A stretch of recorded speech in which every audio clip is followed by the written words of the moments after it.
Project risk management. High variability environments, by definition, incur more uncertainty and risk. To address this, projects managed using adaptive approaches make use of frequent reviews of incremental work products and cross-functional project teams to accelerate knowledge sharing and ensure that risk is understood and managed. Risk is considered when selecting the content of each iteration, and risks will also be identified, analyzed, and managed during each iteration. Additionally, the requirements are kept as a living document that is updated regularly, and work may be reprioritized as the project progresses, based on an improved understanding of current risk exposure.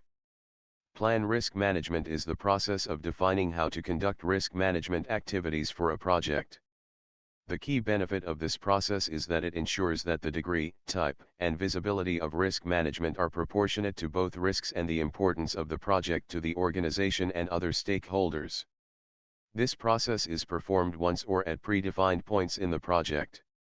The inputs, tools, and techniques, and outputs of the process are depicted in figure. Figure depicts the data flow diagram for the process. The plan risk management process should begin when a project is conceived and should be completed early in the project.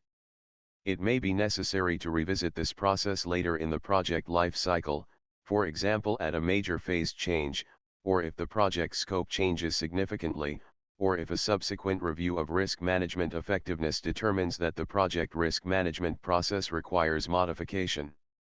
This is something I wanted to say about animation 3. This is something I wanted to say about animation 4. This is something I wanted to say about animation 5. This is something I wanted to say about animation 6. This is something I wanted to say about animation 7. Introduction. Let's talk about inputs. Project Charter. The project charter documents the high-level project description and boundaries, high-level requirements, and risks. Project Management Plan. In planning project risk management, all approved subsidiary management plans should be taken into consideration in order to make the risk management plan consistent with them. The methodology outlined in other project management plan components might influence the plan risk management process. Project documents. Project documents that can be considered as inputs for this process include but are not limited to the stakeholder. The stakeholder register contains details of the project's stakeholders and provides an overview of their project roles and their attitude toward risk on this project.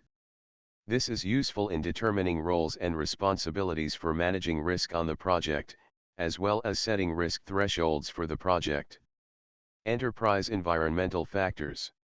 The enterprise environmental factors that can influence the plan risk management process include but are not limited to overall risk thresholds set by the organization or key stakeholders. Risk categories.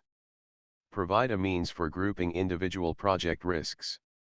A common way to structure risk categories is with a risk breakdown structure, RBS, which is a hierarchical representation of potential sources of risk, see example in figure. An RBS helps the project team consider the full range of sources from which individual project risks may arise. This can be useful when identifying risks or when categorizing identified risks. The organization may have a generic RBS to be used for all projects, or there may be several RBS frameworks for different types of projects, or the project may develop a tailored RBS.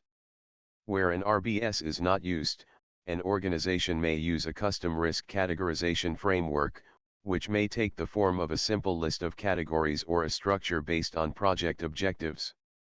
Project Management Plan. Project Management Plan components include but are not limited to Requirements Management Plan. The Requirements Management Plan may indicate project objectives that are particularly at risk. Schedule Management Plan. The Schedule Management Plan may identify areas that are subject to uncertainty or ambiguity. Cost Management Plan. The Cost Management Plan may identify areas that are subject to uncertainty or ambiguity. Quality Management Plan. The Quality Management Plan may identify areas that are subject to uncertainty or ambiguity, or where key assumptions have been made that might give rise to risk. Resource Management Plan. The resource management plan may identify areas that are subject to uncertainty or ambiguity, or where key assumptions have been made that might give rise to risk. Risk management plan.